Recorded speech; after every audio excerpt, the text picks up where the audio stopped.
Hi, it's Chris with Implied Music, and today we'll look at another example of resultant melodies. Resultant melodies happen when you have two interacting parts whose lengths vary and that create a longer pattern.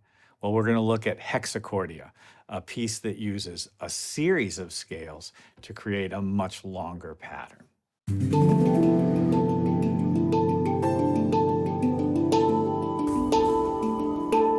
I wrote this piece, Hexachordia, for a film, The Catastrophist. Let's play a little bit of it so that you get a sense of how it sounds.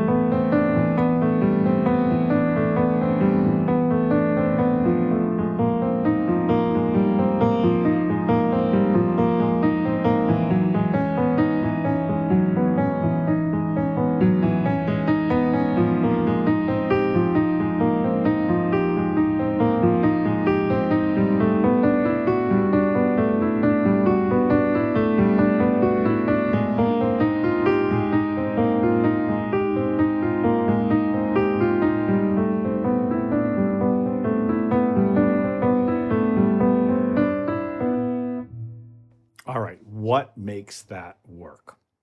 It's built around the sense that I'm creating a new melody from the interaction of the two hands, and it may be difficult to see because the hands are always overlaid like this. So let's break it down. The chord pattern itself is pretty straightforward, and I'm going to play it for you so you just hear the triads, the left-hand triads. C, and then chromatic mediant, A flat major. A flat major to A minor, chromatic mediant, F minor. Common tone modulation, F minor to E major. And then I'm shifting back to the F. Instead of F going to E major, F now goes to E minor, F minor, and then the whole thing starts again. So that sense of being in C and then moving away from it is a kind of a repetition. In this piece, there's an A section, we just heard a chord cycle, and a B section, which repeats that chord cycle, and then irritatingly ends on a complicated D-flat Lydian sound, which is sort of dreamy and fun. Now, the left hand just has triplets.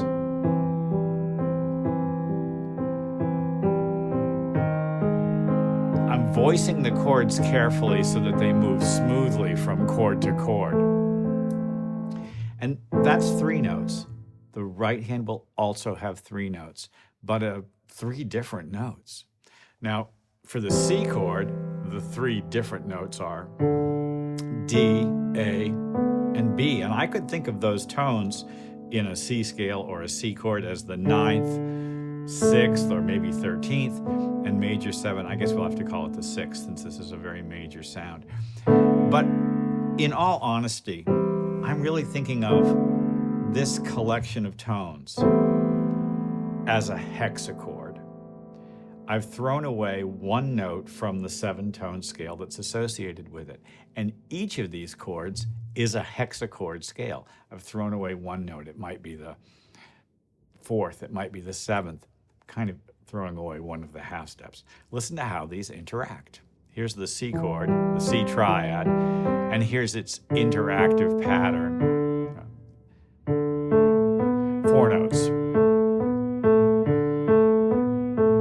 Now, I'm alternating hands. You've noticed that. It makes the melody stand out more, right? Left, right, left, right, left, right, left, right, left, right, left, right.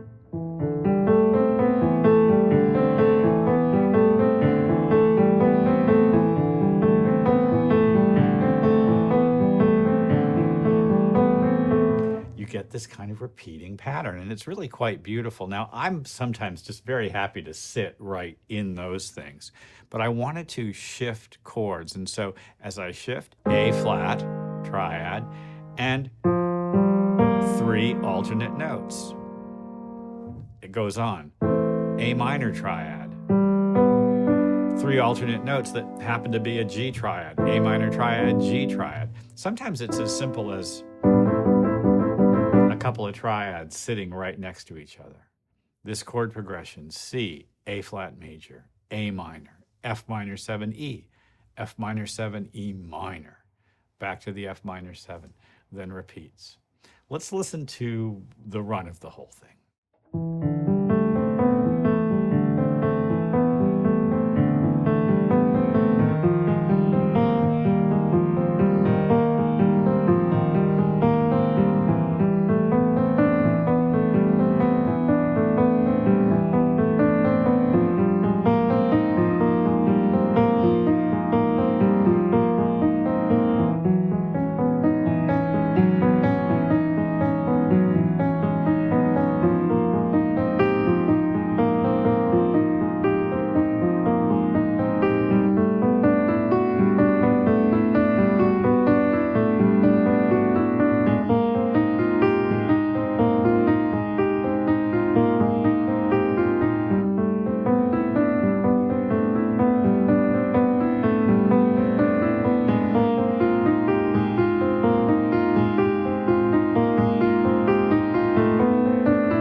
I'm sure you noticed as I was playing that everything sort of moved its way up the piano. The first iteration of the C chord appears in its B repetition here. And I suppose if I had to go longer in the film, I probably could have just kept on going up the piano. Essentially, I'm inverting the first version of the C hexachord, which is C here and these 3 notes on top, to the C like this, and those same 3 notes, but like so. So this pattern sounds one way down here.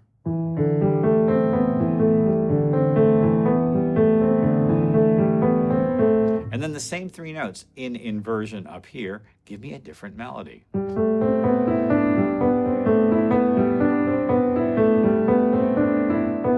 And if I did them up here, it would be, I don't know, like this. You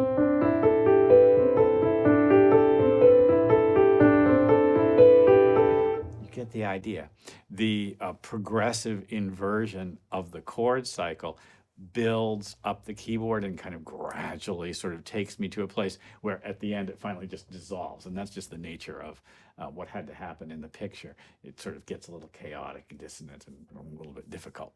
And, you know, I like that. I think it's terrific. You know, I happily sit in interacting patterns like this for quite a bit of time when I'm practicing or composing, but I love the sense in this piece of the chord progression moving sort of inexorably forward, of the hexachords, the sense of the scale stacked one to its neighbor, following not a tonic dominant pattern, but I guess I would say essentially a chromatic mediant pattern, up, up, up, up, up, until it sort of evaporates at the top.